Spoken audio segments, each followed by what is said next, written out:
Michigan State University is embarking on a comprehensive university facilities and land use plan, which will provide a flexible framework for the future of the East Lansing campus and statewide facilities. Over the past month, Michigan State has initiated a facilities and land use planning effort to consider how the East Lansing campus and statewide facilities should align with the university's long-term strategic goals. The hope is that this effort will allow all Spartans, students, faculty, staff, alumni, and community members to shape future physical investments in support of our teaching, research, and outreach mission. Guided by the university's strategic plan, this planning process provides an opportunity to advance equity, bolster community health, and enhance support systems for students, faculty, staff, alumni, and visitors through the physical environment of MSU's land and facilities. The resulting framework plan will provide us with a roadmap to guide MSU's future campus composition for the next generation. Barbara Krantz is Assistant Provost for Institutional Space Planning and Management, and Stephen Troost is a campus planner in Infrastructure, Planning, and Facilities. They're leading this project, and it's a pleasure to welcome them both to MSU Today. Thanks, Russ. Appreciate the opportunity to speak with you today. Very excited to be part of the facilities and land use plan for the campus. A bit about my background. I've been on campus over 35 years. I've spent my whole career here planning space and facilities supporting the campus. The campus plan that we are working on right now will help inform and guide our work as we go forward. And I'm excited to be part of it, to be leading the effort with Steve Troost.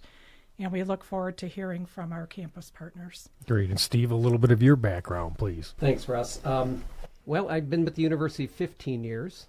Prior to that, I was in the consultant business and worked for a consulting firm that did campus master plans across the country.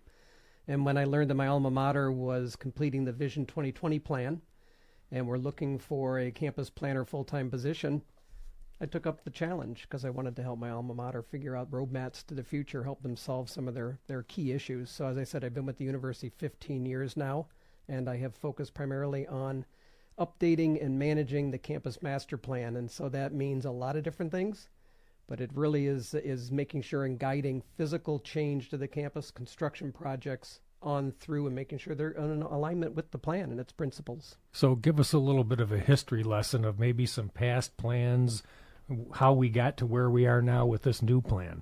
Well, the Vision 2020 plan was the first comprehensive plan the university had conducted in over 35 years. Always had a very strong planning presence under campus park and planning. And then when they completed that plan, it really gave a roadmap to the future. It was a 20-year look, hence the name 2020 Vision. As that plan went through, the leadership of the university decided that they needed to have processes in place that could guide successful achievement of what the plan was asking for. And out of that came the Campus Infrastructure Planning Work Group, which is a group that meets regularly, constituents from across the campus, and they review all the projects moving through the board process to make sure they're in alignment with the plan. And they are advisory to the provost and the executive vice president for administration. And then since then, we've also decided as an institution we would update the plan every 5 years. So we've done 3 internal updates using in-house resources to get us to where we are today. And now we're embarking on our next really comprehensive plan. And as part of that, the plan supports the teaching, research, and outreach missions of the university. And the principles around the development of the campus we use that to support how we think about and where we place our buildings and engage our community. So let's talk about exactly what is the university facilities and land use plan. What's sort of the goal and the mission now? Well, I can start out there. I'll give you my my lecture notes from when I get to go over and do some guest speaking with the School of Planning, Design, and Construction. There's 5 tenets that pop into my mind. One, it's rooted in the university's strategic plan. Right? That is where we get guidance from. And then, in addition, the academic plan, which is in process. And then In addition to that, we've got some other strategic efforts that we want to make sure we are following, and that's our diversity, equity, and inclusion plan, as well as our relationship violence and sexual misconduct planning. All of those reinforce each other and give us guidance to how we would think about developing the physical campus. The second tenet is it's a decision-making tool, and it's really guided by overarching timeless planning principles that help us look at every project moving through the system and how it supports the vision for the campus. The three, it's a flexible framework, and that's an important concept to remember. It's flexible. It guides the highest and best use of our land and our facilities. It doesn't dictate growth. It doesn't say things will happen, but it stays flexible, because one thing we know for certain in higher education is it will always be changing dynamics to deal with. The fourth tenet is it enhances safety, and it does that through the optimal organization of campus systems and operations. So how we can put together vehicular circulation with non-motorized, where we put a dining facility, draws traffic, all of those things have an impact. It's almost like the ecology of campus planning. Everything's interrelated, and one move changes and has a dynamic upon the other. And then I give one last one, and that's with process. And I really think that sometimes the process is more important than the product. And campus plans allow the entire Spartan nation to give voice to what they think the campus of future should be. Everyone's passionate about campus. One of the last decisions you make, do I want to go to this school? And it's one of the ones you take with you as an alumni and hold in your heart as you continue your life endeavors. All really well said, Steve. Barb, anything to add? Well, I would add, and Steve mentioned the number of strategic plans that have been rolled out recently. It really is, I'd say, a unique time for an institution to have rolled out multiple plans, and now we're embarking on the campus plan. And so we really do want to hear as many voices as we can. As Steve said, process is important. Hearing from our community is very important, and things have changed in 20 years. If we think about our DEI plan and the strategic plan, the values within that, how do we think about and incorporate those principles from those plans and think about community engagement, social engagement? How are we going to, mobility, and it's social mobility, it's transportation, a whole range of things, health and wellness, and how do we leverage our campus? And again, we have a beautiful campus. We hope to retain that, the Arboretum, around teaching and learning, but it also contributes to health and wellness, both mental and physical. The role of the arts, the institution's very interested in weaving that in and across both not only our curriculum, but research, but everyday activity for our students, faculty, staff, and students. There's a whole component around sustainability. That's not just buildings, but environment, financially, for all of us as humans here on coming to campus. How do we leverage that? And then cultural changes, and that's wide-ranging as well. And the whole conversations, I think, through the pandemic around resiliency and belonging, how all of that can be, we incorporate that into the principles and some strategies with the campus plan. And if I can, a couple more things. Of course. Especially as we come out of the pandemic, that we've learned that's accelerated some things, teaching and learning and the modalities around that, the importance of the campus in terms of the community and when we're here, and what will work look like, both for our faculty, our staff. If we're in a hybrid mode, how does that work? What experiences do we want around that, and how are we successful? So I think we have a lot to look forward to, a lot to engage on with our stakeholders, and I'm excited again. And I'm going to ask you more about that in a minute, Barb. Okay. You both described it so well. I think it is important to emphasize how, as you've said, this plan is the physical manifestation of the university's strategic plan. All the plans you mentioned really go hand in hand at the university. And I know you want input and feedback from Spartan Nation, so talk about what you want them to share with you and how they do it. Russ, we're embarked with a consultant, Sasaki Associates. They are an international planning firm, and they specialize in campus planning. We are currently in the listening stage of the plan. It'll be a 1.5 year long effort before we get to final documentation.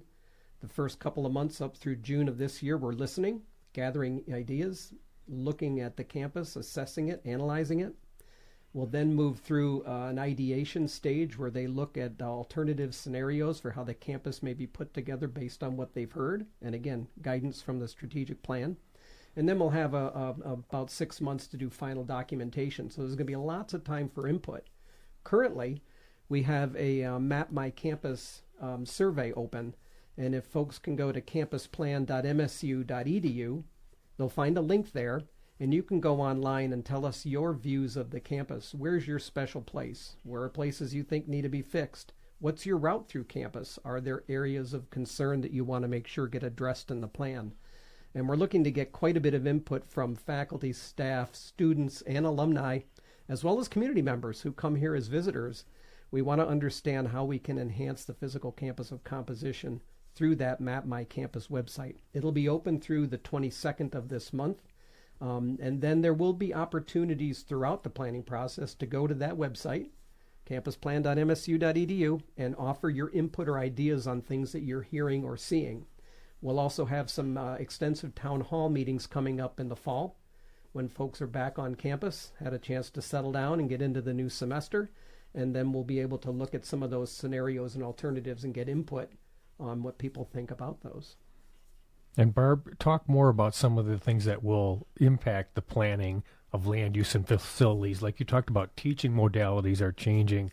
How does hybrid remote working, our solar arrays, and the coming mobility, just what are some things that will impact the plan? So I think on the teaching and learning side and the modality piece, so if we think about the large lecture halls, large courses, 600 students, how does that look going forward? Do we still bring 600 students to a classroom? Or is that a piece that gets done remotely? But then there's a need to have a hands-on experiential component. That will translate into different types of spaces. We're already hearing in some of our listening sessions around community and being with our peers. So again, from a formal teaching and learning standpoint, what does that look like, and how does that change over time? And again, the plan is something where, it's a 10, 20 plus year look. So, and then whatever we build or how we develop will be here for many generations. On the work side, if people, staff, faculty are here 3 days a week, for example, what kinds of engagements are important to have to both build community and relationships within the work environment to accomplish our work, to be efficient and supportive. But we will also have, there's a lot of work that, with faculty, staff that interface with students. So we'll have a mix on campus, but what does that look like? How do we organize it? Will we need to move people around? Is it new buildings, combinations, and how do we, again, be thoughtful about that to make sure our student experiences are top-notch and our faculty staff are supported as well so that we have a vibrant and sustainable community. And Steve, I think you were saying we want to be looking at what do people want to come to campuses for now. We all kind of like some part of working or studying at home so that when we do come to campus, you were saying we want to collaborate, not just come and sit in another office, right? Yeah, through the listening sessions we've conducted to date, Barb and I are hearing that the value-added proposition of why you'd come back to campus is that people want to collaborate. You can do your work from home, and there are aspects of that are fine. But when people do come to campus, they want to have small seminar rooms, just open atrium spaces for a cup of coffee, just areas that they can get together and collaborate. And when you think back, I made this comment earlier, there's lots of ways you can learn, and you can continually learn throughout your life. But you come to campus to be with people, and that's why we have campuses, and that's the most important aspect to me. So to me, that's the elephant in the room. I'm going to proclaim post-pandemic, but it's that ability of how do we blend that hybrid work, teaching, learning, research environment with the very high-touch environment we need when we're on campus. Is that what you mean when you talk about a living laboratory now for a campus? Well, yeah, I mean, the campus is a living learning laboratory at multiple, I put it under sustainability, as Barb mentioned. We use the campus for so many things. We do research. The campus is an arboretum. with some 20,000 trees on record. We look to use the woodlots for teaching. I mean, we heard in one of the listening sessions that we shouldn't be thinking about the campus as just open space, but as a programmable element of our academic mission. And how do you do that? And it's beyond just a Beale Garden or the horticultural demonstration gardens, the 4-H Children's Garden, the Clancy Lewis Arboretum, but it's every open space ought to be more than just something you pass through. And Barb, what are you thinking about when you say, when you wonder about if we'll even call them campuses down the road? Around that, if we think about Michigan State, going back even the 20 years, we were primarily, in terms of our built environment, East Lansing, and referred to as a campus. We now have, a vibrant medical in Grand Rapids. The recent announcement of the Henry Ford MSU partnership down in Detroit. We have a human medicine in Flint.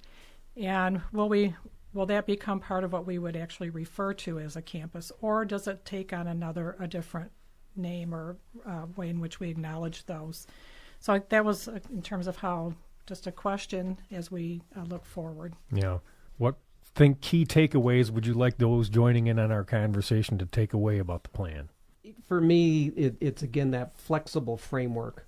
The plan will not tell us where we're going, because the beauty of higher educational institutions, top research institutions, is they're continually evolving and changing. And we're a land grant, or a world grant, if you will, right? And so we're constantly evolving and looking at what it is we can be doing as the state's institution. And that's going to continually give us challenges in the future for how we grow and how we develop the campus. And so that flexible framework gives us the guiding principles of what we want it to be. And then as every project folds into it, we continually assess how it can expand upon and allow for successful completion of those planning principles. And when we talk about back to the campus and Steve's reference and the state's institution, we also have Michigan State unique with its ag extension programs, or ag bioresearch and extension programs. We have over 20,000 acres across the state, and we're in every county in the state. So again, the plan, while a big piece of it is in terms of its physical assets in East Lansing, we are all over Michigan, and as Steve said, we're national, international. But how we plan going forward to acknowledge all of that. And Russ, I would add too that one of the things to remember is we often go back to maybe the 2020 plan 20 years ago, or we go back to the founding of the institution in 1855, but our legacy goes farther back than that, right? So the land acknowledgement, the issue with the fact that we occupy ancestral lands of the Anishinaabe and the 3 tribes, we need to be remembering those decisions when we make land use decisions. That was Steve Troost, a campus planner in infrastructure planning and facilities at MSU, and Barb Krantz, who is the Associate Provost for Institutional Space Planning and Management. The website to offer your feedback and stay up to date on MSU's facilities and land use plan is campusplan.msu.edu. I'm Russ White for MSU Today.